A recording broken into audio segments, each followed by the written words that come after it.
পৌর নির্বাচনে চলছে মনোনয়নপত্র যাচাই বাছাই, চলবে কাল পর্যন্ত। প্রচারণার প্রস্তুতি নিচ্ছেন সম্ভাব্য প্রার্থীরা। দিনাজপুরে কান্তজিউ মন্দিরে রাসমেলায় ককটেল হামলায় আহত ৬, সবাই শঙ্কামুক্ত জানিয়েছেন চিকিৎসক। ৪ সন্দেহভাজন হামলাকারী আটক। ৭১ গণহত্যার মূল হোতা ১৯৫ পাকিস্তানি সেনা কর্মকর্তাকে বিচারের আওতায় আনার পরিকল্পনা, এই ট্রাইব্যুনালেই বিচার সম্ভব জানালো প্রসিকিউশন। ভাসমান খাঁচা পদ্ধতিতে কাঁকড়ার চাষ ভাগ্য বদলে দিয়েছে কক্সবাজারের তরুণদের। রপ্তানির মাধ্যমে বৈদেশিক মুদ্রা অর্জনে যুক্ত হয়েছে নতুন মাত্রা। এবং নারী টি-20 বিশ্বকাপের বাছাই পর্বের ফাইনালে আয়ারল্যান্ডের মুখোমুখি হবে বাংলাদেশ। চ্যাম্পিয়ন হয় লক্ষ্য জাহানারাদের।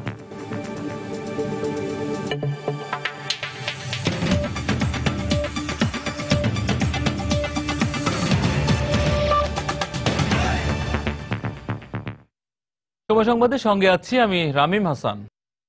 শুরুতে পৌরসভা নির্বাচনের খবর।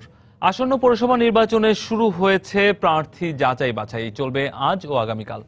সম্ভাব্য প্রার্থীদের দাখিল করা মনোনয়নপত্র চূড়ান্ত যাচাই বাছাই করবেন রিটার্নিং কর্মকর্তারা। এর আগে মনোনয়নপত্র জমা দেওয়ার শেষ সময় ছিল গত বৃহস্পতিবার বিকেল ৫টা পর্যন্ত। এবারই প্রথম দেশে স্থানীয় নির্বাচন দলীয়ভাবে অনুষ্ঠিত হচ্ছে। সারা দেশে মোট ২৩৫টি পৌরসভায় মেয়র পদে ১,২২৩ জন, কাউন্সিলর পদে ৯,৭৯৮ এবং সংরক্ষিত নারী কাউন্সিলর পদে ২,৬৬৮ জন মনোনয়নপত্র জমা দিয়েছেন। সব মিলে পৌর নির্বাচনে প্রার্থী হয়েছেন ১৩,৬৮৯ জন।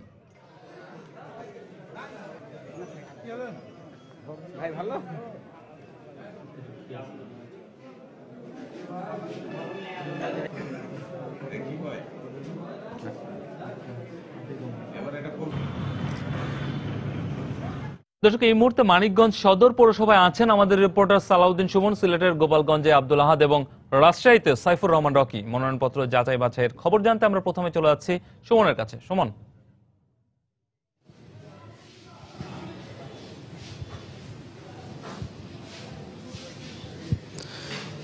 রামিম, আপনি যেমনটি বলছিলেন, আজকে কিন্তু যারা এই পৌরসভা নির্বাচনে যারা কাউন্সিলর এবং মেয়র এবং অন্যান্য যারা প্রার্থী রয়েছেন সংরক্ষিত মহিলা আসনের যে কাউন্সিলররা রয়েছেন তারা যে মনোনয়ন দাখিল করেছেন সেগুলোর কিন্তু যাচাই বাছাই চলছে। মানিকগঞ্জে আজকে জেলা প্রশাসকের কার্যালয়ে অতিরিক্ত জেলা প্রশাসক এবং রিটার্নিং কর্মকর্তা আসাদুজ্জামান কবির সকাল থেকে কিন্তু এখানে মনোনয়ন যাচাই বাছাই করছেন। যাদের মনোনয়নের জন্য নির্বাচন কমিশনের যে নির্দেশনা মোতাবেক যারা কাগজপত্র জমা দিয়েছেন, নথি জমা দিয়েছেন, সেসব দেখে বিচার বিবেচনা করে কিন্তু এখানে ঘোষণা দিচ্ছেন কার মনোনয়ন সঠিক হয়েছে, কার মনোনয়ন বাতিল হয়েছে, সেইগুলো কিন্তু এখানে দিচ্ছেন। একে একে তিনি দিয়ে যাচ্ছেন। এখানে আপনি জেনে থাকবেন যে ৯টি ওয়ার্ড রয়েছে। এ পর্যন্ত 3টি ওয়ার্ডের যে কাউন্সিলররা রয়েছেন তাদের মনোনয়ন যাচাই বাছাই হয়ে গেছে, পর্যায়ক্রমে হচ্ছে। কিছুক্ষণ আগে 3 নম্বরটা শেষ হয়ে গেছে। এখন 4 নম্বর ওয়ার্ডের যারা কাউন্সিলর রয়েছেন তারা আসবেন। এখানে রিটার্নিং কর্মকর্তা আমাদেরকে যেটি জানিয়েছেন যে আজকে শুধুমাত্র কাউন্সিলর প্রার্থী যারা রয়েছেন তাদেরটাই যাচাই বাছাই হবে এবং আগামীকাল মেয়র প্রার্থী যে রয়েছেন, এখানে 4 জন মোট মেয়র হিসেবে মনোনয়ন দাখিল করেছেন মেয়র পদের জন্য, তাদের যাচাই বাছাই আগামীকাল হবে এবং আগামীকাল একই সাথে সংরক্ষিত মহিলা কাউন্সিলর যারা রয়েছেন তাদের যাচাই বাছাই হবে। এখানে মেয়র পদে 4 জন, কাউন্সিলর পদে 73 জন এবং সংরক্ষিত মহিলা কাউন্সিলর পদে 15 জন মনোনয়ন দাখিল করেছেন। এখন সেটি জানছিলেন যে যাচাই বাছাই চলবে। আর আওয়ামী লীগ থেকে এখানে কিন্তু মোট 3 জন প্রার্থী রয়েছেন, সেটা আওয়ামী লীগ মনোনীত করেছেন একজনকে, আওয়ামী লীগ মনোনীত রহমতজান আলী রয়েছেন এবং মনোনয়নের বাইরে আরও 2 জন এখানে মনোনয়নপত্র জমা দিয়েছেন। তারা হলেন গাজী কামরুল হুদা সেলিম, তিনি সাবেক সাধারণ সম্পাদক জেলা আওয়ামী লীগের। এছাড়া রয়েছেন বাবুল সরকার, জেলা প্রশাসক, জেলা শ্রমিক লীগের তিনি সভাপতি। এই অবস্থায় রয়েছে সেখানে। কিন্তু আমরা দেখতে পেয়েছি যে এখানে বিএনপি মনোনীত যিনি প্রার্থী রয়েছেন নাসির উদ্দিন আহমেদ জাদু, তিনি এখানে প্রতিদ্বন্দ্বিতা করছেন। এই ছিল এখানকার অবস্থা। আর এখানে মোট ভোটার সংখ্যা হচ্ছে ৪৯,১৭০ জন। এই ছিল এখানকার সর্বশেষ পরিস্থিতি। আর এখন নির্বাচনের যে পৌরসভা নির্বাচন, এর সর্বশেষ খবরটি আমরা জানতে সিলেটে চলে যাচ্ছে। সেখানে রয়েছেন আমাদের রিপোর্টার আব্দুল আহাদ, তিনি সেখানকার পরিস্থিতি জানাবেন। সিলেটে উৎসব মুখর পরিবেশে বলা যায় যে কাউন্সিলর প্রার্থী যারা রয়েছেন তাদের মনোনয়নপত্র যাচাই বাছাই করা হচ্ছে এবং আমি এখন যেখানে দাঁড়িয়ে আছি সিলেটের গোলাপগঞ্জ উপজেলায়, এই গোলাপগঞ্জ উপজেলা পরিষদের যে নির্বাচন অফিস আছে সেই নির্বাচন অফিসের ভিতরে আমি দাঁড়িয়ে আছি এবং এখানে আজ সকাল 11:30টার সময় যে মনোনয়ন যাচাই বাছাই শুরু হয়েছে। আপনারা যেটা দেখতে পাচ্ছেন যে আমার পিছনে আছেন যে এই উপজেলার রিটার্নিং অফিসার মোহাম্মদ আজিজুল ইসলাম, তিনি মনোনয়নপত্র যাচাই বাছাই করছেন। তো এখনো পর্যন্ত 5টি ওয়ার্ডের মনোনয়নপত্র বাছাই করা হয়েছে। এর মধ্যে আমি আপনাদের বলে রাখি যে 4 নম্বর ওয়ার্ডে একজনের কাউন্সিলর প্রার্থী তার মনোনয়নপত্র বাতিল করা হয়েছে এবং 5 নম্বর ওয়ার্ডে একজন প্রার্থীর মনোনয়নপত্র বাতিল করা হয়েছে। তো মূলত এখন পর্যন্ত প্রথম ধাপে 1 থেকে 5 নম্বর ওয়ার্ডের মনোনয়নপত্র যাচাই বাছাই করা হয়। এর মধ্যে 2 জন প্রার্থীর মনোনয়নপত্র অবৈধ ঘোষণা করা হয়েছে এবং বাকি সবার মনোনয়নপত্র বৈধ ঘোষণা করা হয়। এবং মাত্র 1 মিনিট আগে এই জায়গায় 6 নম্বর ওয়ার্ড থেকে 9 নম্বর ওয়ার্ডের মনোনয়নপত্র যাচাই বাছাই করা শুরু হয়েছে এবং আপনারা দেখতে পাচ্ছেন যে তাদের এখন একটি ফাইল নির্বাচন অফিসার যিনি রয়েছেন তার হাতে রাখা হয়েছে। তো এই গোলাপগঞ্জ উপজেলার পাশাপাশি আপনাদের আরেকটা বিষয় আপনাদের জানিয়ে রাখি যে আমি সিলেটের আরও 2টি উপজেলায় পৌর নির্বাচন অনুষ্ঠিত হচ্ছে। এর মধ্যে কানাইঘাট পৌরসভা এবং জকিগঞ্জ পৌরসভা। আর এই কানাইঘাট পৌরসভায় মোট মেয়র প্রার্থী হচ্ছেন 10 জন এবং কাউন্সিলর প্রার্থী 44 জন এবং মহিলা কাউন্সিলর প্রার্থী 5 জন এবং জকিগঞ্জ পৌরসভায় মেয়র প্রার্থী 6 জন, কাউন্সিলর প্রার্থী 32 এবং মহিলা কাউন্সিলর প্রার্থী 8 জন এবং তাদেরও আমি খোঁজ নিয়ে জেনেছি যে এখন সে জায়গায় বাছাই করা হচ্ছে এবং ইতোমধ্যে 4 জন প্রার্থীর মনোনয়নপত্র অবৈধ ঘোষণা করা হয়েছে। তো একটা বিষয় জানিয়ে রাখি যে এই পৌরসভায় মেয়র পদে মোট 7 জন প্রার্থী নির্বাচনে অংশ নিয়েছেন। এর মধ্যে আওয়ামী লীগের বিদ্রোহী প্রার্থী রয়েছেন 2 জন এবং বর্তমান যে মেয়র জাকারিয়া আহমদ পাপলু তাকে মূলত আওয়ামী লীগের পক্ষ থেকে মনোনয়ন দেওয়া হয়েছে, কিন্তু তার বিপক্ষে আওয়ামী লীগের আরো 2 জন প্রার্থী প্রতিদ্বন্দ্বিতা করছেন। তো জাকারিয়া আহমদ পাপলু যিনি রয়েছেন তিনি বলেছেন যে বিদ্রোহী যে প্রার্থীরা রয়েছে তাদের মনোনয়নপত্র প্রত্যাহারের দাবি জানিয়েছেন। তো আজকে মূলত হবে কাউন্সিলর প্রার্থীদের বাছাই প্রক্রিয়া এবং আগামীকাল মহিলা কাউন্সিলর প্রার্থী এবং মেয়র প্রার্থীদের বাছাই প্রক্রিয়া হবে। আমরা আসলে আমরা থাকবো এই জায়গায়, আপনাদের সব খবর জানিয়ে দেব। তো এই ছিল সিলেটের সবশেষ খবর। আমরা এখন জানবো রাজশাহীর খবর, সেখানে চলে যাব সাইফুর রহমান রকির কাছে। আহাদ, আপনাকে ধন্যবাদ। আমাদের সহকর্মী সিলেটের আহাদ জানাচ্ছিলেন সিলেটের পৌর নির্বাচনের খবর। আমি এখন রাজশাহীর পবা উপজেলার সার্ভার স্টেশনের সামনে আছি। মূলত আজকে এবং আগামীকালকে যেহেতু যাচাই বাছাই চলবে, তো আজকে কিন্তু 10টার পর থেকেই এই সার্ভার স্টেশনগুলোতে উপজেলার কিন্তু যারা প্রার্থীরা আছেন তারা কিন্তু এসে ভিড় করছেন এবং তাদের যে মনোনয়নপত্র আছে সেগুলোর যাচাই বাছাইয়ের কাজ চলছে। তো একটু জানিয়ে রাখি যে 13 তারিখে হবে প্রতীক বরাদ্দ, তার পরপরই হবে যে প্রচারণা, সেটি কিন্তু সরগরম হয়ে উঠবে। তো এখনো কিন্তু প্রার্থীরা কৌশলে প্রচারণা চালাচ্ছেন এবং তারা কিন্তু কৌশলে তাদের ভোটের জন্য যারা ভোটাররা রয়েছেন তাদের দ্বারে দ্বারে ঘুরছেন। আমি কিছু ইনফরমেশন আমি দিয়ে রাখি আপনাকে। রাজশাহীতে এবার রয়েছে 13টি পৌরসভায় নির্বাচন অনুষ্ঠিত হবে। তো এই 13টি পৌরসভার মধ্যে মোট ভোটার রয়েছে 2,47,207 জন। এই ভোটাররা মূলত একজন মেয়র, 3 জন সংরক্ষিত আসনের নারী কাউন্সিলর এবং 9 জন কাউন্সিলর ভোটের মাধ্যমে নির্বাচিত করবেন। এছাড়াও কিন্তু আমাদের নির্বাচন সংশ্লিষ্ট কর্মকর্তা যারা আছেন, রিটার্নিং অফিসার যারা আছেন, তাদের সাথেও কথা হয়েছে। তারা আমাদের যেটি জানিয়েছেন, এবার 139টি কেন্দ্রে মূলত এই ভোট গ্রহণ অনুষ্ঠিত হবে 30শে ডিসেম্বর এবং তখনই চূড়ান্ত ফলাফল তারপর হয়তো তারা জানাবেন এবং কে জয়ী হচ্ছেন কে পরাজিত হচ্ছেন তখনই সেটা জানা যাবে। তো প্রার্থীদের মধ্যে কিন্তু এই পৌরসভা নির্বাচনকে কেন্দ্র করে এক ধরনের উৎসব মুখর যে পরিবেশ সেটি কিন্তু বিরাজ করছে। তারা কিন্তু সকাল থেকেই কিন্তু প্রচারণায় নেমে পড়ছেন, কৌশলগতভাবে নেমে পড়ছেন, যদিও এখনো ওইভাবে প্রচারণায় অংশ নিতে পারছেন না। তাদের মধ্যে একটু কিছুটা ক্ষোভ আছে। তারপরেও কিন্তু যেহেতু নির্বাচনী আচরণবিধি মেনেই তাদেরকে এই নির্বাচনে অংশ নিতে হচ্ছে, সেই জন্য তারা এই প্রচারণাটি কৌশলে চালাচ্ছেন। তো মূলত 14 তারিখে প্রতীক বরাদ্দ হবে। প্রতীক বরাদ্দের পরপরই কিন্তু জোরে সোরে প্রার্থী যারা আছেন তারা কিন্তু মাঠে নামবেন এবং তারা কিন্তু প্রচারণা চালিয়ে তাদের জয়ের ব্যাপারে যতটুকু কাজ করার তারা করবেন, এমনটাই আমাদেরকে এখানে যেসব প্রার্থীরা রয়েছেন তারা আমাদেরকে বলছেন। তো রামিম, আসলে রাজশাহীর পৌর নির্বাচনের এমনটাই ছিল আমার কাছে খবর। দেশের বিভিন্ন জায়গা থেকে আমাদের রিপোর্টাররা জানাচ্ছিলেন পৌর নির্বাচনের মনোনয়নপত্র যাচাই বাছাইয়ের খবর। মানিকগঞ্জ সদর পৌরসভা থেকে সালাউদ্দিন সুমন, সিলেটের গোলাপগঞ্জ থেকে আব্দুল আহাদ এবং রাজশাহী থেকে জানাচ্ছিলেন সাইফুর রহমান রকি। জয়ের মাধ্যমে রাঙ্গামাটি শহরে হারানো ঘাঁটি ফিরে পেতে মরিয়া ক্ষমতাসীন আওয়ামী লীগ, তাই প্রার্থী দেওয়ার ক্ষেত্রে বাছাই করে আনা হয়েছে নতুন মুখ। অপরদিকে দখল করা দুর্গের আধিপত্য বজায় রাখতে সমান তালে লড়ার চেষ্টা করছে বিএনপি। সেই সঙ্গে তৃতীয় শক্তি হিসেবে লড়াইয়ে রয়েছে জেএসএস। হেফাজত সবুজকে সঙ্গে নিয়ে কমলদের রিপোর্ট, ক্যামেরায় ছিলেন সাখাওয়াত টিপু। গত পৌরসভা নির্বাচন থেকে শুরু করে সবশেষ উপজেলা নির্বাচন, এর মাঝে ছিল 5 জানুয়ারির জাতীয় সংসদ নির্বাচন।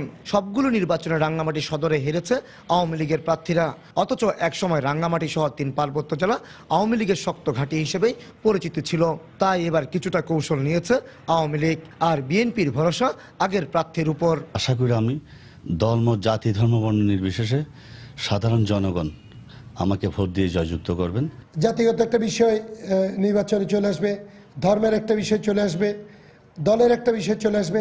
3টে বিষয় যদি ক্লিক করে ঠিকমতো, তাহলে নিশ্চিত যে ভোটে ভালো একটা রেজাল্ট আসবে। পার্বত্য জেলাগুলোতে প্রধান 2 দলের লড়াইয়ে তৃতীয় শক্তি হিসেবে রয়েছে জেএসএস এর অবস্থান। কিন্তু রাজনৈতিক দল হিসেবে নিবন্ধন না থাকায় রিজার্ভ ভোট নষ্ট না করতে জেএসএস সমর্থন দিয়েছে স্বতন্ত্র প্রার্থীকে। এখানে বসবাসরত সকলের কাছে গ্রহণযোগ্য কোনো ব্যক্তিকে প্রাধান্য দেওয়ার চাইতে অনেক ক্ষেত্রে এখানে কিছুটা জাতিগত সমস্যারও সৃষ্টি হয়ে থাকে। প্রশাসন যদি নিরপেক্ষ হয়, নির্বাচন কমিশন যদি নিরপেক্ষ হয়, তাহলে আমি জয়ের ব্যাপারে 100% নিশ্চিত। আর সংঘাতের আশঙ্কার মাঝেও সুষ্ঠু নির্বাচনের ব্যাপারে আশাবাদী রিটার্নিং অফিসার।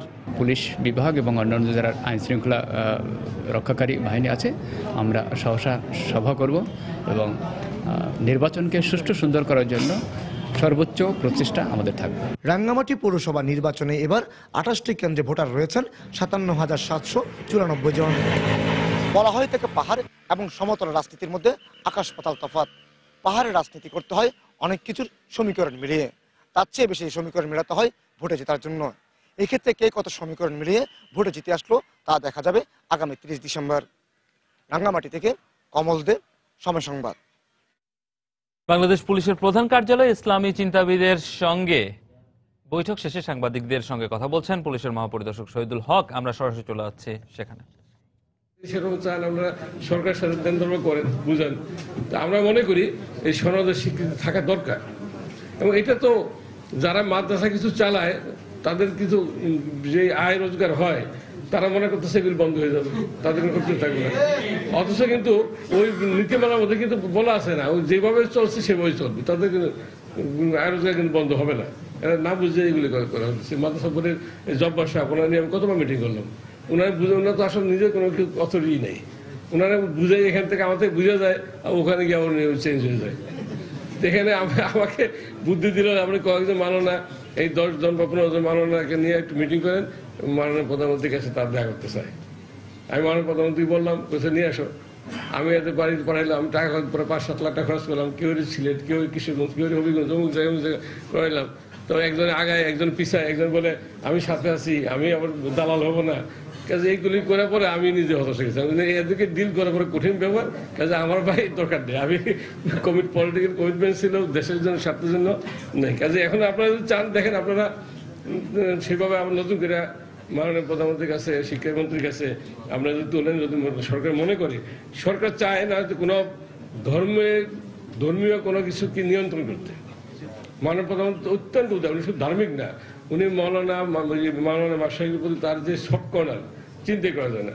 আমি একটা উদাহরণ দিই, 5ই মে হেফাজতের যখন আমরা এখান থেকে তাড়াই দিলাম, তখন আমি তো খুব ক্ষুব্ধ ছিলাম যে হেফাজত যে কাহিনী করছে, আমাদের পুলিশ আগুন লাগাই দিল, পুলিশে পুরাই ফেললো, তারপর যে খুব এত করে কোরআন শরীফ পুরাইলো, কয়েকশো গাড়ি ভাঙলো, বাদ্যকারা হামলা করলো, হ্যাঁ, গাছ পুরা ফুটপাটের গাছগুলি সব ই করলো। কাজে এই কারণে আমি কিন্তু ভুগিয়েছিলাম যে ওই লালবাগ ঘেরাও দিয়ে যারা জিহাদি এদিকে কিছু ধরে নিয়ে আসি, কিন্তু সরকার কিন্তু না করছে না, এগুলো দরকার নেই। পুলিশ সদর দপ্তরে সাংবাদিকদের সঙ্গে কথা বলছিলেন পুলিশের মহাপরিদর্শক শহীদুল হক। দিনাজপুরে কান্তজিউ মন্দিরে রাসমেলায় যাত্রা প্যান্ডেলে দুর্বৃত্তদের ককটেল হামলায় 6 জন আহত হয়েছেন। আহতদেরকে দিনাজপুর মেডিকেল কলেজ হাসপাতালে ভর্তি করা হয়েছে। এই ঘটনায় সন্দেহভাজন 4 হামলাকারীকে আটক করেছে পুলিশ। আহত ও স্বজনরা জানায়, গতকাল রাত 12:30টার দিকে রাসমেলায় ভোলানাথ অপেরার যাত্রাপালা দেখছিলেন কয়েকশো দর্শক। এ সময় দর্শক গ্যালারির পেছন থেকে পরপর 3টি ককটেল বিস্ফোরণ ঘটায় দুর্বৃত্তরা। এতে 6 জন আহত হন। পরে তাদেরকে উদ্ধার করে দিনাজপুর মেডিকেল কলেজ হাসপাতালে ভর্তি করা হয়। তবে আহতরা শঙ্কামুক্ত বলে জানিয়েছেন চিকিৎসক। এদিকে ঘটনাস্থলে নিরাপত্তা জোরদার করা হয়েছে।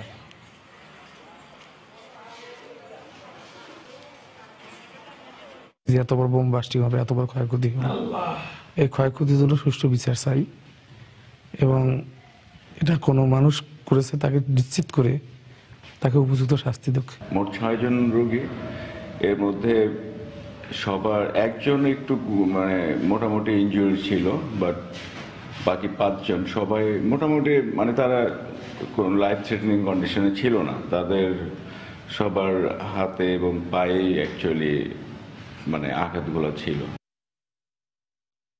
৭১ গণহত্যার মূল হোতা হিসেবে চিহ্নিত 195 পাকিস্তানি সেনা কর্মকর্তার বিচার আন্তর্জাতিক অপরাধ ট্রাইব্যুনালেই করা সম্ভব বলে মনে করেন ট্রাইব্যুনালের প্রসিকিউশন। পাকিস্তানের সাম্প্রতিক আচরণের পরিপ্রেক্ষিতে তাদের বিচারের বিষয়ে চিন্তাভাবনা করা হচ্ছে বলে জানিয়েছেন প্রসিকিউটর তুরিন আফরোজ। সাবেক আইনমন্ত্রী ব্যারিস্টার শফিক আহমদ মনে করেন 195 জনের অনুপস্থিতিতেই বিচার করে পাকিস্তানকে বুঝিয়ে দেওয়া উচিত, অপরাধ করে পার পাওয়া যায় না। আফজাল হোসেনের রিপোর্ট। আন্তর্জাতিক আইন, যুদ্ধাপরাধ, মানবতাবিরোধী অপরাধ সহ সব অপরাধেই অভিযুক্ত ছিলেন মহান মুক্তিযুদ্ধে গণহত্যার মূল হোতা পাকিস্তানের 195 জন সেনা কর্মকর্তা। দেশ স্বাধীনের পর 1974 সালে ত্রিপক্ষীয় চুক্তির আওতায় এই যুদ্ধাপরাধীদের তুলে দেওয়া হয় পাকিস্তানের হাতে। তবে শর্ত ছিল পাকিস্তান তাদের বিচার করবে। পাকিস্তান এই শর্ত তো মানেনি, বরং তাদের এদেশীয় দোসর রাজাকার আলবদর নেতাদের বিচার কার্যক্রমের শুরু থেকেই বিচারকে বিতর্কিত করার অপচেষ্টায় লিপ্ত রয়েছে। এমন প্রেক্ষাপটে বিশেষজ্ঞরা বলছেন সময় এসেছে গণহত্যার মূল পরিকল্পনাকারী 195 জনকে বিচারের মুখোমুখি করার। আন্তর্জাতিক চুক্তি যতক্ষণ না আমার দেশের আইন হিসেবে সংসদে পাশ হচ্ছে সেটি আমার আইন না। যে ত্রিপক্ষীয় চুক্তি করা হয়েছে সেই চুক্তিটি আমার জন্য কোনো বাধ্যবাধকতা তৈরি করে না। 195 জনের মধ্যে যারা জীবিত আছেন তাদের কারো যদি আমরা ইনভেস্টিগেশন কমপ্লিট করতে পারি, তথ্য প্রমাণ জোগাড় করে সেগুলো আনতে পারি, তাহলে আমরা এটা ট্রাইব্যুনালে ফরওয়ার্ড করে ফর্মাল চার্জ এনে সেটির বিচার আমরা অবশ্যই করতে পারি। চুক্তি হলেও বাংলাদেশেই 195 জন যুদ্ধাপরাধীর বিচার সম্ভব বলে এরই মধ্যে পর্যবেক্ষণ দিয়েছেন আন্তর্জাতিক অপরাধ ট্রাইব্যুনাল। সাবেক আইনমন্ত্রীও একমত আদালতের এই মতামতের সাথে। 195 জন যে যুদ্ধ অপরাধী ছিল তাদেরকে ছেড়ে দেওয়াটায় বলা ছিল যে পাকিস্তান তাদের বিচার করবে, কিন্তু সে করে নাই। তা আমি বলবো যে এখনো তাদেরকে ইন অ্যাবসেন্সিয়া আমাদের ট্রাইব্যুনাল বিচার করা যাবে। আর মুক্তিযুদ্ধ গবেষক মফিদুল হক মনে করেন চুক্তি অনুযায়ী 195 জনের বিচারের জন্য পাকিস্তানকে চাপ দেওয়ার পাশাপাশি তাদের বিচারে উদ্যোগ গ্রহণ করতে হবে বাংলাদেশকেই। বিশ্ব সমাজকে নিয়েও আমাদের এখন এই দাবিটা জোরে সোরে তুলতে হবে পাকিস্তানের কাছে এবং মানব সভ্যতার সামনে মেলে ধরতে হবে যে কি ঘটেছিল 71-এ এবং যারা এর জন্য দায়ী মেজর পারপিট্রেটরস তাদেরকে অব্যাহতি দেওয়া যেতে পারে না। এছাড়া 71-এ গণহত্যার দায়ে আন্তর্জাতিক আদালতেও পাকিস্তানকে বিচারের সম্মুখীন করতে বাংলাদেশকে জোর কূটনৈতিক তৎপরতা চালানোর পরামর্শ তাদের। নৈতিক অবস্থানটা। আফজাল হোসেন, সময় সংবাদ, ঢাকা। সময় সংবাদে আরো থাকছে, স্বাধীনতার 44 বছরে দেশে বিদ্যুৎ ও জ্বালানি খাতে অবকাঠামোগত উন্নয়ন হলেও নিশ্চিত হয়নি টেকসই জ্বালানি নিরাপত্তা। ভবিষ্যৎ ঘাটতি নিয়ে শঙ্কায় বিশেষজ্ঞরা।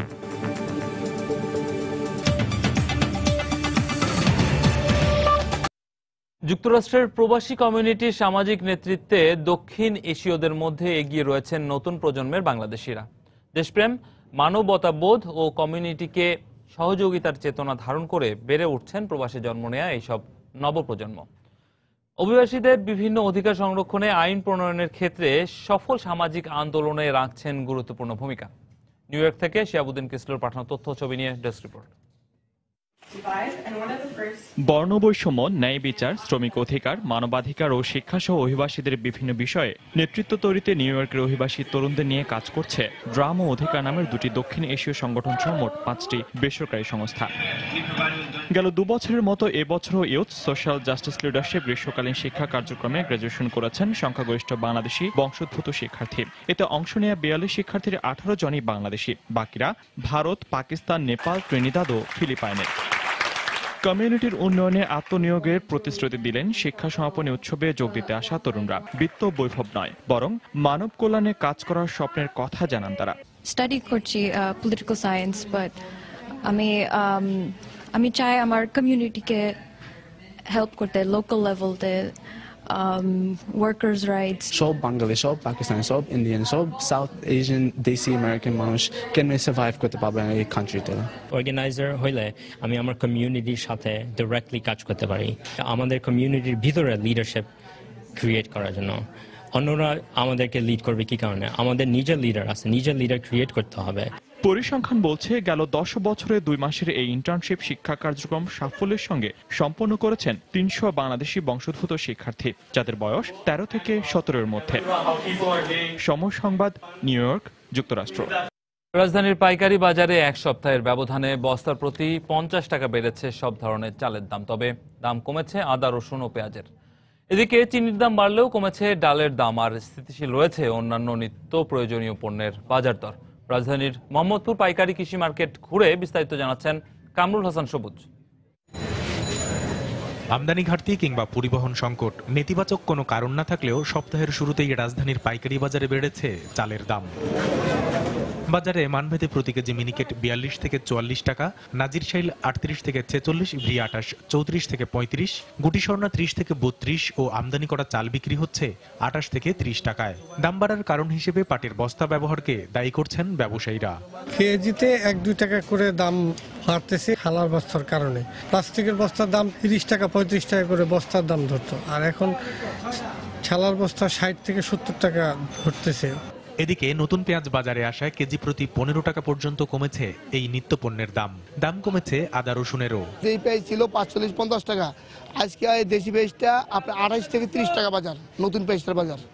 আর এলসির বাজার তো এমনি কমে গেছে 25-26 টাকা বাজার। আর আদা গ্যাস অর্ধেক বেশি 52-50, আজকে 45 থেকে 50-48 টাকা। অন্যদিকে তেল সহ বেশিরভাগ নিত্য প্রয়োজনীয় পণ্যের দাম স্থিতিশীল থাকলেও প্রতি বস্তা চিনির দাম বেড়েছে 150 টাকা পর্যন্ত। কিছুটা কমেছে মসুর ডালের দাম। ঠিক আছে, চিনি দাম একটু বাড়ছে, চিনি মানে বাইরে চিনি দাম একটু বাড়তো।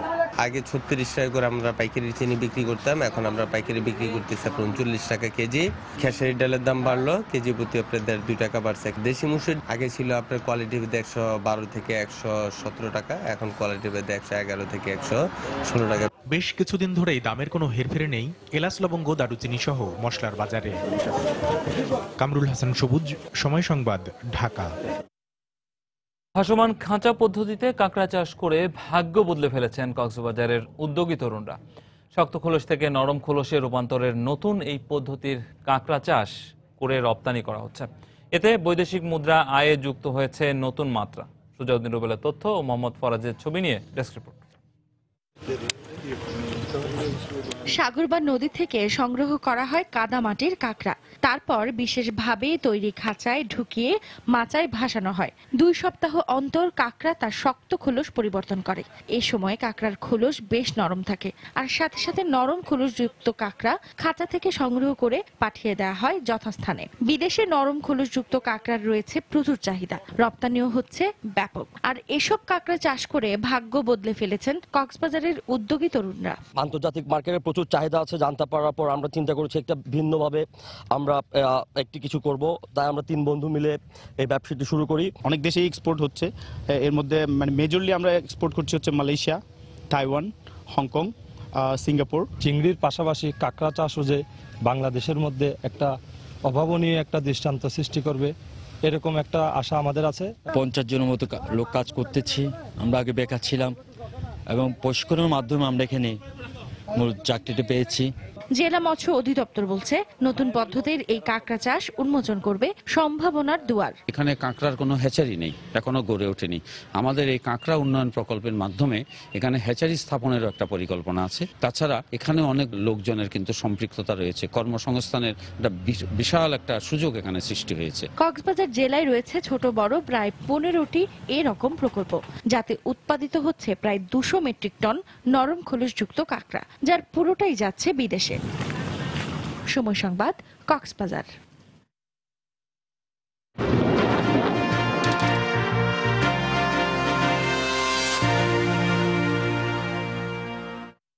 দেশে বিদ্যুৎ ও জ্বালানি খাতে বিভিন্ন মাত্রার অবকাঠামোগত উন্নয়ন হলেও খুব একটা নিশ্চিত হচ্ছে না টেকসই জ্বালানি নিরাপত্তার বিষয়টি। যুদ্ধ পরবর্তী বাংলাদেশে গৃহস্থালী থেকে শিল্প উৎপাদন পর্যন্ত প্রতিটি ক্ষেত্রেই জ্বালানির প্রাপ্তি নিশ্চিত হলেও বিশেষজ্ঞদের আশঙ্কা প্রাথমিক জ্বালানির ভবিষ্যৎ ঘাটতি নিয়ে। অন্যদিকে সরকারের নীতি নির্ধারণী মহল বলছে সংকট নয়, উন্নয়ন আর সক্ষমতার কথা মাথায় রেখেই এগোচ্ছেন তারা। স্বাধীনতার ৪০ বছরে দেশের জ্বালানি খাত নিয়ে দেবাশিস রায়ের রিপোর্ট। ১৯৭৫-এর ৯ আগস্ট বিদেশি কোম্পানি শেল অয়েলের কাছ থেকে বঙ্গবন্ধু শেখ মুজিবুর রহমান কিনেছিলেন ৫টি গ্যাস ক্ষেত্র। সেই থেকেই জ্বালানি নিরাপত্তার ভিত রচিত হয় আজকের বাংলাদেশের। তারপরের পথচলায় চড়াই উতরাই পেরিয়ে জ্বালানি খাতে গড়ে ওঠে নিত্য নতুন অবকাঠামো। প্রাকৃতিক গ্যাসকে মূল প্রাথমিক জ্বালানি ধরে বিস্তার ঘটে শিল্পসহ বিদ্যুৎ উৎপাদন কেন্দ্রের। বিদ্যুৎ বিভাগের তথ্য বলছে বর্তমানে ৭৪% মানুষের চাহিদা মেটাচ্ছে ১০০টি বিদ্যুৎ উৎপাদন কেন্দ্র। উৎপাদন ক্ষমতা পৌঁছেছে ১১,০০০-এর ঘরে। অন্যদিকে পেট্রোবাংলার তথ্য মতে মোট ২৬টি গ্যাস ক্ষেত্রের মধ্যে উৎপাদনে থাকা ২০টি গ্যাস ক্ষেত্র থেকে দৈনিক উৎপাদন হয় ২৭০০ মিলিয়ন ঘনফুট গ্যাস। আবিষ্কৃত গ্যাসের মোট মজুদ ২৭ ট্রিলিয়ন ঘনফুট ধরে এরই মধ্যে ব্যবহৃত হয়েছে ১৩ ট্রিলিয়ন ঘনফুট গ্যাস। তবে জ্বালানি খাতকে এগিয়ে নিতে কয়লা নিয়ে কোনো সুখবর নেই এখনো। সরকারি পরিকল্পনা ভবিষ্যৎ জ্বালানি মিটবে আমদানি করা কয়লা দিয়ে, কিন্তু বিশেষজ্ঞরা বলছেন জ্বালানি সক্ষমতায় পৌঁছাতে প্রয়োজন প্রাথমিক জ্বালানির নিজস্ব উৎপাদন। অনেক দূর থেকে ভালো কোয়ালিটির কয়লা আমদানি করলে খরচও বেশি পড়বে, নিশ্চয়তাও থাকবে না। আমাদের পরিকল্পনা আমরা দেখতে পাচ্ছি ২০৩০ সালে এটা ৮%-এর নিচে নেমে যাবে আমাদের নিজস্ব জ্বালানি সরবরাহ। আমাদের নিজস্ব কয়লা ব্যবহার করতেই হবে। তাদের মতে স্পর্শকাতর এই খাতটির উন্নয়নে স্বচ্ছতা ও সুশাসনের পাশাপাশি প্রয়োজন দূরদর্শী রাজনৈতিক সিদ্ধান্ত। পলিসিগতভাবে আমি বলবো যে দীর্ঘদিনের চিত্রটা দেখতে আমাদের রাজনীতিবিদরা এবং এই সেক্টরে যারা লিড করেছে তারা ব্যর্থ হয়েছে। গভর্নমেন্ট একটা আইন করেছে যেটাকে বলা হয় ইনডেমনিটি আইন। তখন অবশ্য গভর্নমেন্ট বলেছিল যে এই আইনটা সাময়িক। সুশাসনের সমস্যাটা অনেক দূর আমরা এগিয়েছি, কিন্তু এই আইনটার কারণে এই ব্যাপারে আমাদের সন্দেহ থেকেই যাচ্ছে।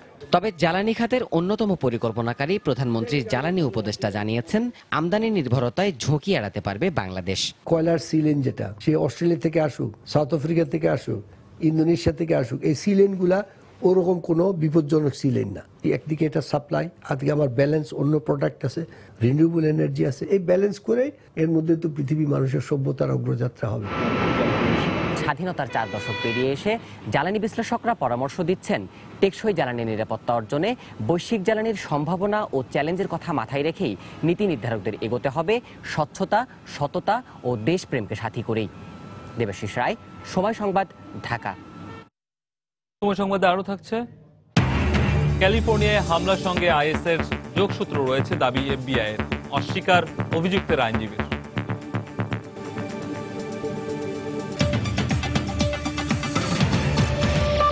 হোসেন শহীদ সোহরাওয়ার্দীর ৫২তম মৃত্যুবার্ষিকীতে তার সমাধিতে ফুল দিয়ে শ্রদ্ধা জানিয়েছেন আওয়ামী লীগ।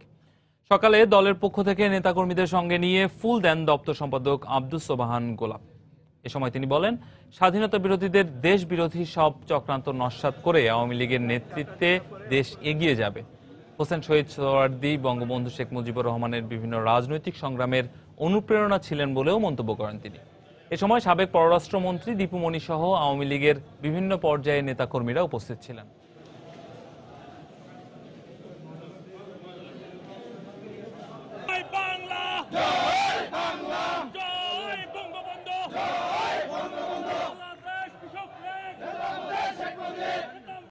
ব্যথা নিরাময়ে আরো উন্নত প্রযুক্তির মাধ্যমে চিকিৎসা সেবা নিশ্চিত করতে কাজ করে যাবে Bangladesh society for study of pain, BSSP. সকালে বঙ্গবন্ধু শেখ মুজিবুর রহমান মেডিকেল বিশ্ববিদ্যালয়ে বিএসএসপি আয়োজিত ১৭তম আন্তর্জাতিক সম্মেলনে বক্তারা কথা বলেন। সম্মেলনে বাংলাদেশ ছাড়াও জাপান, অস্ট্রেলিয়া, ভারত ও ইংল্যান্ড সহ ৭টি দেশের ১৭ জন বিশেষজ্ঞ চিকিৎসক অংশ নেন। এ সময় বিভিন্ন বিষয়ের উপর উচ্চতর প্রেজেন্টেশন ও হাতে কলমে ব্যথা নিরাময়ের আধুনিক চিকিৎসা পদ্ধতির অভিজ্ঞতা বিনিময় করা হয়।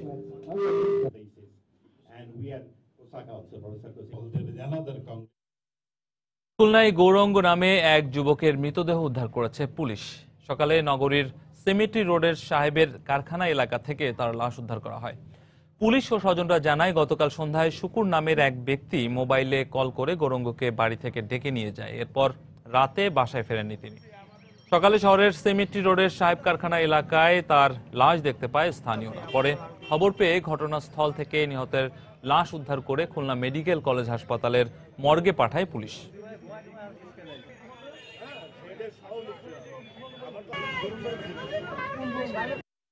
আমি কাকে তুমি যায় না, আমি কয়দিন ধরে অসুস্থ, তুমি যায় না। কয় আমার বন্ধু ডাকিছে, নাম শুকুর, শুকুর ওরা ডাইকে নিয়ে আইছে, ও গাটে দাঁড়াইছিল, আমি যাই একটু, আমি চলে আসবানি, আর কিছু জানি না, আমি সারা রাত বসে রয়েছি, বাড়ি ফিরিনি।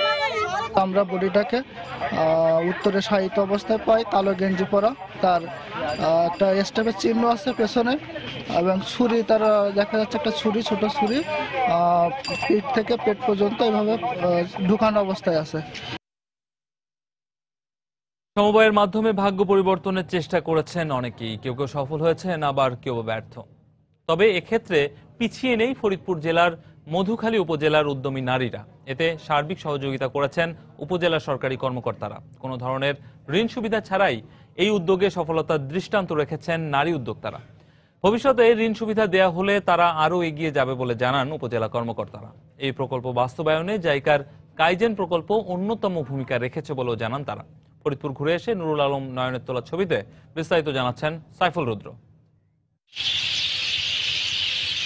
গৃহ ব্যবস্থাপনার কাজ শুরুর আগে ভোরের আলো ফুটতেই গৃহিণীদের হাতে দেখা গেল নানা রঙের সুতো। মনের মাধুরী মিশিয়ে আঁকা নকশায় চলছে সুই সুতোর বুনন। বলছি ফরিদপুর জেলার মধুখালী উপজেলার বৈকণ্ঠপুর গ্রামের মহিলা সমবায় সমিতির উদ্যমী নারীদের কথা। জাইকার কারিগরি সহযোগিতায় বিপিএটিসি আইপিএস টিকিউএম প্রকল্পের আওতায় কাইজেন ভাবনা থেকে উপজেলা সরকারি কর্মকর্তারা এই সমিতি গড়ে তুলতে সার্বিক সহযোগিতা করেছেন, যার ফলে অধিকাংশ নারী অবসর সময়ে পেয়েছেন বাড়তি আয়ের সুযোগ। সমবায়ের পরের থেকেই মেশিনের কাজ, হাতের কাজটা যেগুলো একটু বেশি করে, অনেক জায়গায় অর্ডারও নিই। সমিতির থেকে আরো আগ্রহ দিছে, এখন আমি মনে করেন পুরোটাই আগ্রহ। কাগজ দিয়ে ফুল করতে পারি, মাটি দিয়ে অনেক কিছু বানাইতে পারি আমি। তারা শিখাইছে বলে আরো স্বাবলম্বী হয়েছি। তারা তো খোঁজ খবর নেয় আমরা কিভাবে কাজ করতেছি। উপজেলার এই কর্মকর্তা জানান, সমিতির নারীদের হাতে তৈরি হস্তশিল্পের এসব উপকরণ রাজধানী সহ বিশ্বের বিভিন্ন প্রান্তে পৌঁছে দেবার জন্য সব ধরনের সহায়তা করেন তারা। নকশিকাঁথা, কুশন, ওয়ালম্যাট কাইজেন 3 মোতাবেক সকল মহিলার সদস্যরা নিজের হাতে তৈরি করেছে। উপজেলা সমবায় কর্মকর্তা জানান, এই প্রকল্প বাস্তবায়নে জাপানি ম্যানেজমেন্ট অ্যাপ্রোচ হিসেবে কাইজেনের ভূমিকা অন্যতম। ইতিমধ্যে আমরা আমাদের 9টি উপজেলায় 9টি উৎপাদনমুখী সমিতি তৈরি করেছি কাইজেনের আওতায়। তারা যে কাজ ভালো জানে, আমাদের এখানে প্রশিক্ষণ নিয়েছে, প্রশিক্ষণ নেওয়ার পরে তারা এখন সে সমস্ত জিনিস তৈরি করতেছে। এখন পর্যন্ত কেউ তাদেরকে আর্থিক সহায়তা বা লোন দিয়ে বা অন্য কোনো সহায়তা তাদেরকে করে না। মধুখালী উপজেলার এই উদ্যমী নারীরা ভাগ্য পরিবর্তন এবং বাড়তি আয়ের সংসারের সচ্ছলতা বাড়াতে দিন বা রাতকে আলাদা করেননি। তাদের মতে সরকারি এই উদ্যোগ অব্যাহত থাকলে সমবেত পরিশ্রমে তারা তাদের আরও সামনে এগিয়ে নিতে পারবেন। সাইফুল রুদ্র, সময় সংবাদ, মধুখালী, ফরিদপুর। এবার দেশের বাইরের খবর। যুক্তরাষ্ট্রের ক্যালিফোর্নিয়ায় প্রতিবন্ধী কেন্দ্রে হামলাকারীদের সঙ্গে জঙ্গি গোষ্ঠী আইএসের যোগসূত্র রয়েছে বলে প্রমাণ পেয়েছে এফবিআই। হামলাকারী তাসফিন মালিক তার ফেসবুক অ্যাকাউন্টে আইএস নেতা বাগদাদির প্রতি আনুগত্য প্রকাশ করে বলে জানায় তারা। তবে এই অভিযোগ অস্বীকার করেছেন অভিযুক্তের আইনজীবীরা। এদিকে ক্যালিফোর্নিয়ার এই ঘটনাকে প্যারিস হামলার সঙ্গে তুলনা করে রিপাবলিকান দলের পক্ষে প্রেসিডেন্ট পদে মনোনয়ন প্রত্যাশী ডোনাল্ড ট্রাম্প বলেছেন, এটা নিছক গোলাগুলির ঘটনা হলে এতগুলো মানুষ মারা যেত না।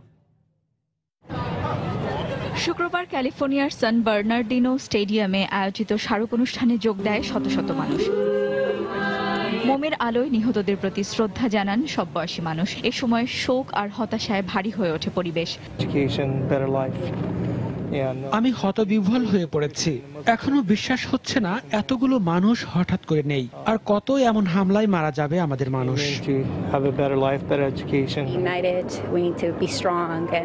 যুক্তরাষ্ট্রে মানুষ আসে উন্নত আর নিরাপদ জীবনের প্রত্যাশা নিয়ে, কিন্তু এই হামলার ঘটনায় প্রশ্ন উঠে আসলে কতটা নিরাপদ আমরা। সন্দেহভাজন হামলাকারীদের বাড়ি থেকে অস্ত্র ও বিস্ফোরক দ্রব্য উদ্ধারের ঘটনায় সন্ত্রাসী গোষ্ঠীর সঙ্গে যোগসূত্রের ইঙ্গিত দিচ্ছিলেন তদন্তকারীরা। শুক্রবার এফবিআই এর পক্ষ থেকে দাবি করা হয়, অভিযুক্ত তাসফিন মালিক হামলার আগে তার ফেসবুক অ্যাকাউন্টে আইএস নেতা বাগদাদির প্রতি আনুগত্য প্রকাশ করেছিল। আমরা খবর পেয়েছি তাসফিন মালিক ও তার স্বামীর সঙ্গে আইএসের যোগসূত্র ছিল। তবে এখনই এ বিষয়ে বিস্তারিত কিছু বলা সম্ভব নয়। আমরা তদন্ত এগিয়ে নেওয়ার মতো যথেষ্ট ক্লু পাচ্ছি। আশা করি দ্রুতই এর একটি কুলকিনারা পাওয়া যাবে। এফবিআইয়ের এই অভিযোগ অস্বীকার করে অভিযুক্ত দম্পতির আইনজীবী দাবি করেছেন এ ধরনের সহিংস আচরণ করা তাদের পক্ষে সম্ভব নয়। আমি ফারুকের পরিবার ও পুরো মুসলিম কমিউনিটির পক্ষ থেকে বলতে চাই, তাসফিন ও তার স্বামী খুবই ধীরস্থির ও শান্তিপ্রিয় মুসলিম। তারা যে এই ধরনের কোনো সহিংস আচরণ করতে পারে তা কোনোভাবেই বিশ্বাস করছে না তাদের পরিবার। কোনো জঙ্গি গোষ্ঠীর সঙ্গে তাদের সম্পর্ক ছিল, এটা হতে পারে না। ক্যালিফোর্নিয়ার এই ঘটনাকে প্যারিস হামলার সঙ্গে তুলনা করেছেন রিপাবলিকান দলের পক্ষে প্রেসিডেন্ট পদে মনোনয়ন প্রত্যাশী ডোনাল্ড ট্রাম্প। মার্কিন প্রশাসন একে নিছক গোলাগুলির ঘটনা আখ্যা দিয়ে হামলার মূল কারণ এড়িয়ে যাচ্ছে বলেও মন্তব্য করেন তিনি। এটি অবশ্যই সন্ত্রাসী হামলা। আমি শুরু থেকেই তা বলে আসছি এবং এখনো বলছি, যুক্তরাষ্ট্রের যে কোনো জায়গায় এই ধরনের হামলা হতে পারে। আমাদের এখনই শক্ত পদক্ষেপ নিতে হবে। সন্ত্রাসীদের এই দেশের মাটিতে ঠাঁই দেব না আমরা। এদিকে ক্যালিফোর্নিয়া হামলার সঙ্গে সন্ত্রাসবাদের যোগসূত্র খুঁজে পাওয়ার ঘটনায় উদ্বেগ প্রকাশ করেছে যুক্তরাষ্ট্রের সাধারণ মানুষ। সিরিয়া, পাকিস্তান ও আফগানিস্তানের মতো মুসলিম দেশগুলো থেকে আসা অভিবাসন প্রত্যাশীদের আশ্রয় না দেওয়ার বিষয়েও মত দেন অনেকে। সঞ্জিদা ইসলাম, সময় সংবাদ। 2016 নারী টি-20 বিশ্বকাপ বাছাই পর্বের খবর। নারী টি-20-র ফাইনালে টস জিতে আয়ারল্যান্ডের বিপক্ষে প্রথমে ব্যাটিং করার সিদ্ধান্ত নিয়েছে বাংলাদেশের মেয়েরা। থাইল্যান্ডের ব্যাংকক ক্রিকেট গ্রাউন্ডে আর কিছুক্ষণ পরই ম্যাচটি শুরু হবে। সেমিফাইনালে জিম্বাবুয়েকে উড়িয়ে দিয়ে অপরাজিত দল হিসেবে ফাইনালে উঠেছে বাংলাদেশ নারী ক্রিকেট দল। ফাইনালের টিকিটের সঙ্গে 2016 টি-20 বিশ্বকাপের মূল পর্বে জায়গা নিশ্চিত করেছে চাম্পিকা গামাগের শিষ্যরা। তবে দলের ব্যাটিং নিয়ে কিছুটা চিন্তায় আছেন বাংলাদেশের অধিনায়ক জাহানারা আলম। বোলাররা ছন্দে থাকায় চ্যাম্পিয়ন হওয়ার লক্ষ্যে লাল সবুজের প্রতিনিধিদের। অন্যদিকে আয়ারল্যান্ডও অপরাজিত থেকেই ফাইনাল নিশ্চিত করেছে। আর শুধু ব্যাটিংই নয়, বোলিং বিভাগও বেশ শক্তিশালী আইরিশদের। তাই বাংলাদেশকে কোনো ছাড় দেবে না আয়ারল্যান্ড। এর আগে স্বাগতিক হিসেবে 2014 টি-20 বিশ্বকাপে প্রথম অংশ নিয়েছিল জাহানারা সালমারা। বিপিএল এর খবর। ঢাকায় বিপিএল এর তৃতীয় পর্ব মাতাতে অনুশীলনে মনোযোগী ক্রিকেটাররা। চট্টগ্রামে সফল না হলেও টিম কম্বিনেশনে আস্থা রেখে টুর্নামেন্টে ঘুরে দাঁড়াতে চান ঢাকা ডায়নামাইটসের নাসির জামশেদরা। সুপারস্টার ক্রিস গেইল আশায় এবার শিরোপার অন্যতম দাবিদার বরিশাল বুলস। আর পয়েন্ট টেবিলের তলানিতে থাকলেও শেষ চারের স্বপ্ন এখনো শেষ হয়ে যায়নি বলে মনে করে সিলেট সুপারস্টার্স। চট্টগ্রামের পর আবারও ঢাকা মাতানোর অপেক্ষায় টি-20-র ধুমধারাক্কা আসর বিপিএল। শেষ দিকে তাই ব্যস্ততা বেড়েছে হোম অফ ক্রিকেটে। চট্টগ্রামে খুব একটা জ্বলে উঠতে পারেনি ঢাকা ডায়নামাইটস। পয়েন্ট টেবিলের 4 নম্বরে থাকা ঢাকা তাই মরিয়া শেষটায় সাফল্য পেতে। মুস্তাফিজদের পাশাপাশি ঢাকার বোলিংকে আরো শক্তিশালী করতে এরই মধ্যে দলে যোগ দিয়েছেন পাকিস্তানি পেসার মোহাম্মদ ইরফান। অনুশীলনের সময় ইরফানের বলে নাসির জামশেদের হালকা ইনজুরিতে পড়াই আভাস দেয় মিরপুরের উইকেটে প্রতিপক্ষের জন্য ভয়ের কারণ হতে পারে তার pace. Condition was difficult over there. চট্টগ্রামের উইকেটের সাথে আমরা মানিয়ে নিতে পারিনি, তবে আমাদের টিম কম্বিনেশন ভালো। তাছাড়া মোহাম্মদ ইরফান আসায় বোলিং ডিপার্টমেন্টের জোর আরো বেড়েছে। আশা করছি পরের ম্যাচগুলোতে আমরা ঘুরে দাঁড়াবো। পয়েন্ট টেবিলের 2 নম্বরে থাকা বরিশাল বুলসও আছে দারুণ ছন্দে, কেননা 6 ম্যাচ খেলে কেবল একটিতে হেরেছে বরিশাল। বড় সুখবর, শেষ পর্বের ম্যাচগুলোতে বরিশালের সঙ্গী হবেন সুপারস্টার ক্রিস গেইল। তাই শুধু বাকি ম্যাচগুলোই নয়, এমনকি আসরে চ্যাম্পিয়ন হবার ক্ষেত্রেও নিজ দল নিয়ে আত্মবিশ্বাসী batsman Nadif Chowdhury. Chris Gayle আসতেছে, সো ওকে ছাড়ে আমরা অনেক ভালো খেলতেছি। ও আসলে ইনশাল্লাহ আরো সবার আরো কনফিডেন্স আরো বিল্ড আপ হবে এবং অপোনেন্ট টিমগুলো একটা ক্রিস গেইল মানে একটা প্রেসার। এদিকে পয়েন্ট টেবিলের শেষে থাকা সিলেট সুপারস্টারসও এখনো ছেড়ে দেয়নি শেষ চারে খেলার আশা। প্রথম দিকে তারকা খেলোয়াড় না থাকলেও শহীদ আফ্রিদি, সোহেল তানভীর আর ঘরোয়া ক্রিকেটার আব্দুর রাজ্জাক যোগ দেয় আগের চেয়ে আরো বেশি শক্তিশালী হয়েছে Sylhet squad. Wicket keeper batsman Nurul হাসানের প্রত্যয় পরের 4 ম্যাচ জিতে সেমিফাইনালের আশা বাঁচিয়ে রাখতে শেষ চেষ্টা চালাবে সিলেট। টিম আসলে এখন অনেক বেশি ব্যালেন্স। আগে যে তুলনায় ছিল তার থেকে এখন বোলিং বলেন ব্যাটিং বলেন দুই দিক থেকেই ব্যালেন্স টিম। তো এখন সামনে দেখা যাবে মানে ভালো কিছু যাতে করতে পারি। শেষ পর্বে গেইল, আফ্রিদি, শোয়েব মালিকদের মতো তারকারা যেখানে নিয়মিত হচ্ছেন ঘরোয়া ক্রিকেটের জমকালো আসরে, সেখানে ফলাফল মুখ্য নয়, হাড্ডাহাড্ডি লড়াই দেখার অপেক্ষায় দেশের ক্রিকেট ভক্তরা। নাসির সুলতান, সময় সংবাদ, ঢাকা। এ পর্যায়ে শীর্ষ সংবাদ জানিয়ে দিচ্ছে আরেকবার। পৌর নির্বাচনে চলছে মনোনয়নপত্র যাচাই বাছাই। চলবে কাল পর্যন্ত। প্রচারণার প্রস্তুতি নিচ্ছেন সম্ভাব্য প্রার্থীরা। দিনাজপুরের কান্তজিউ মন্দিরে রাসমেলায় ককটেল হামলায় আহত 6, সবাই শঙ্কামুক্ত জানিয়েছেন চিকিৎসক। 4 সন্দেহভাজন হামলাকারী আটক। ৭১-এ গণহত্যার মূল হোতা 195 পাকিস্তানি সেনা কর্মকর্তাকে বিচারের আওতায় আনার পরিকল্পনা। এই ট্রাইব্যুনালেই বিচার সম্ভব জানালো প্রসিকিউশন। ভাসমান খাঁচা পদ্ধতিতে কাঁকড়া চাষ ভাগ্য বদলে দিয়েছে কক্সবাজারের তরুণদের। রপ্তানির মাধ্যমে বৈদেশিক মুদ্রা অর্জনে যুক্ত হয়েছে নতুন মাত্রা। এবং ক্যালিফোর্নিয়ায় হামলা সঙ্গে আইএসের যোগসূত্র রয়েছে দাবি এফবিআইয়ের, অস্বীকার অভিযুক্তের আইনজীবীদের।